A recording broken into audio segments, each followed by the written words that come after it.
And welcome back. Well, dental implants are great for getting that confident smile, and there are many different implant options that you might not be aware of. So Dr. Roberto Monteagudo is back from WisconsinSmiles. He's going to teach us about the various types of dental implants and their benefits. Good to see you again. Hey, good to see you. Can we go play with the kites? Yeah, you like that? Yeah, I Is love that more the fun kites. than an implant? Yeah, actually, we were there last year, and they were incredible. We had a blast. Yeah. So, yeah. It is so much fun. I just think they're so whimsical, and, it just gives you that childlike feeling. Yeah, I want to see the whale. Yeah, get inside the mouth, right? So tell me exactly what a dental implant is, because I feel like a lot of people get confused when it comes to implants and the process and what they are. Sure. So basically what a dental implant is, it's a system where we're replacing a tooth, okay, with, in this case, for example, a titanium.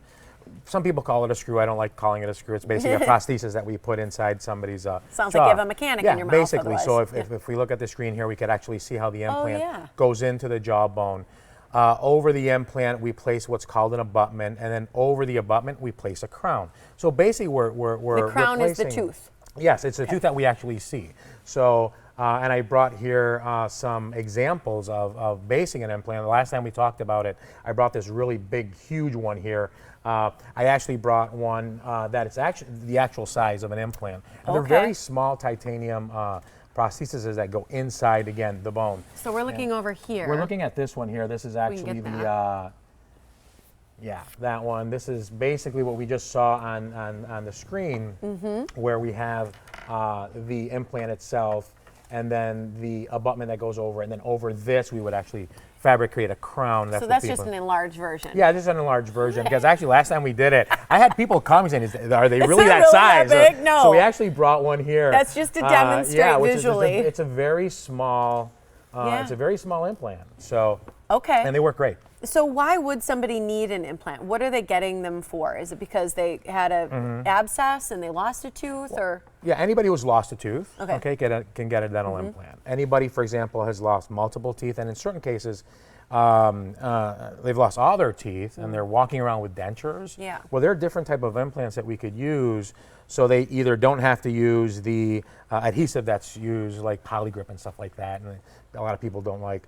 My mom hates it. I'll tell you right now. She uses it. She hates it. She thinks it's gross. Yeah, and the thing is that with dentures, you have to take them out every night, rinse them out, put them in a glass of water, then put them back in your mouth the next morning. And sometimes they pop down when they don't stick well, or you can't eat certain foods. Yeah, embarrassing moments, for example, at a restaurant or something where people are talking, all of a sudden, boom, the denture comes down. My mom's laughed her teeth out of her mouth. Anybody who's had dentures, I guarantee they've done that before. Yeah. So we do have systems, for example. We have a mini dental implant system, if we look here at the desk, where we could actually place implants, mini implants over. So people can see it.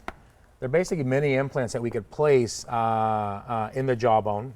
And then what patients actually do, instead of using the adhesive, they actually snap their dentures into place. Oh, okay.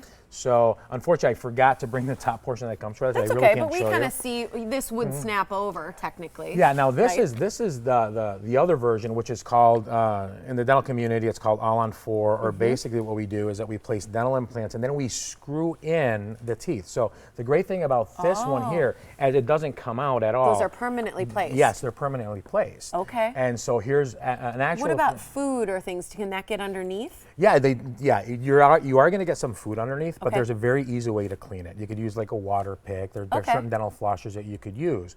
But the great thing about these type of these appliances basically is that they don't have to take it out of their mouth.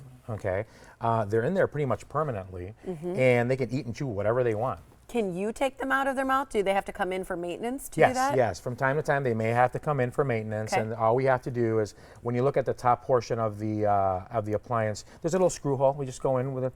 We look like little mechanics going in and unscrewing it, and eventually taking it off, cleaning it, making sure everything's okay. We just screw it right back into the mouth, and off they go. What is the full one that we're looking at? This is this exact same case, but this is actually.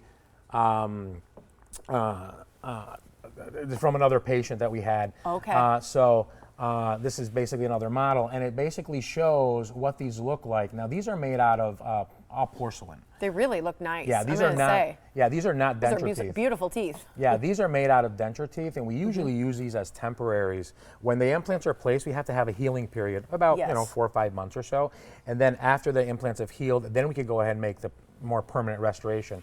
And we make it out of a material called Bruxar. and it is a high-level, very highly aesthetic. It's gorgeous. Prosthesis. Yeah, they look really, really nice. Every time you talk, I'm going to open it. So tell me about them. Yeah. So, you want me to laugh or something? I'm just kidding. But again, you know, the great thing about these is once they're placed in a patient's mouth, they're pretty much there, hopefully, for the rest of their life. Well, can somebody's body ever reject an implant? Is that a thing? There's always a chance of rejection. Is there? And the rejection rate is about 3%, or the failure rate is about 3% for dental implants, which is extremely, extremely low. These are made by with high-grade titanium, very biocompatible to the body. There are certain patients that are allergic to titanium, so there are other type of implants out there made of other materials, such as zirconia, and we are looking into that also. But again, it's a really good procedure for anybody that has either lost a tooth or lost all of their teeth. Yes or no? Does insurance ever cover it? They're starting to right now. We're playing a little bit with medical insurances to see if medical insurance can pay for it. But they're starting to come around. So people can call, they can come and meet with you, and yeah. you'll help work through the process of what's right for them, all of that. The first 25 callers right now, you'll get a free dental implant assessment with 3D radiographs. That's very important. So 414-982-3676, WisconsinSmiles.com is the website for more. That's how you can get a hold of Dr. Monteagudo at Wisconsin Smiles. And again, those first 25 callers, you're going to get that free dental implant assessment with 3D radiographs. So take advantage of that and go see him and see what's best for you. All right. Good to see you again. All right. Nice to be back. Appreciate it. Thanks.